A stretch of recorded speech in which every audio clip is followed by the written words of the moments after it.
We are very lucky this morning to have two of the best reporters on the Trump beat. Maggie and Jonathan have been breaking stories on the Trump presidency and the post-presidency for many, many years now. And Maggie, of course, is the author of the great book, Confidence Man. So we want to pick their brains about what is happening in Trump world right now, but also really what it means. Because some people who are watching may want to wish that it was the past is the past, but it's the present and the future for our political system.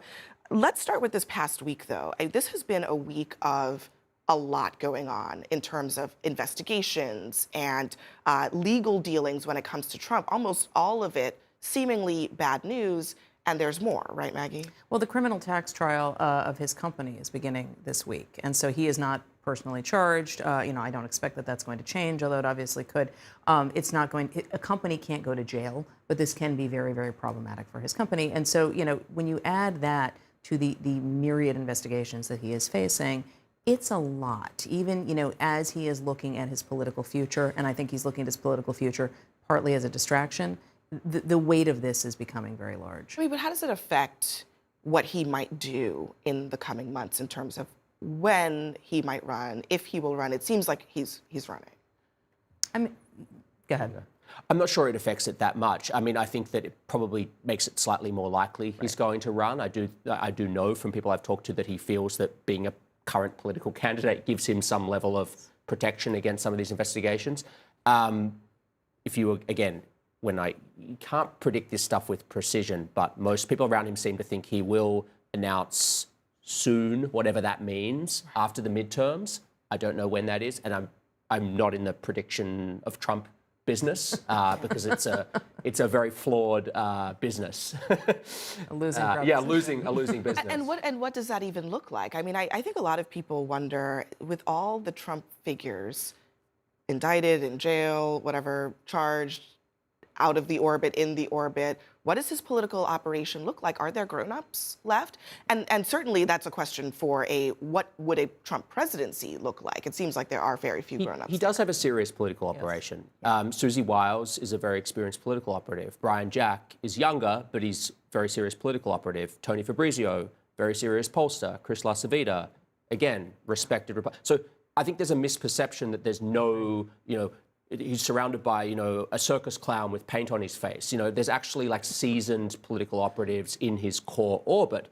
That's a separate question from who does he stock his administration with, which is a much more colourful question. From what I understand from my reporting, and I did a big series on this for what his administration might look like in 2025, it's a question of what can he get away with, who can he get confirmed, and if he can't get them confirmed, he'll just put them in the White House. So take someone like Kash Patel, right? Who Bill Barr, who was the Attorney General, said, "Over my dead body, will you make him the deputy FBI director or deputy CIA director?"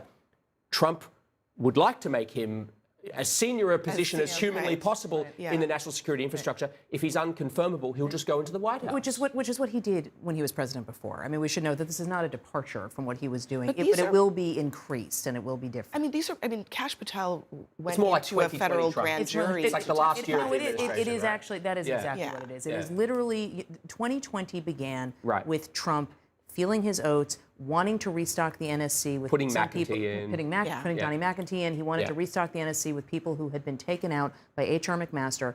And then COVID struck and it became different. But it would be what he wanted 2020 to be like. I do think, though, he absolutely has serious people around him politically. I think that's important. And I think people don't understand that. That doesn't mean he always listens to them. And that, he is going to listen to himself and do what he wants. And sometimes he delights in doing the opposite of what he's told. Real quick, I just want to show this because this was a headline that got some attention from the National Review. Why Kari Lake will be Trump's running mate.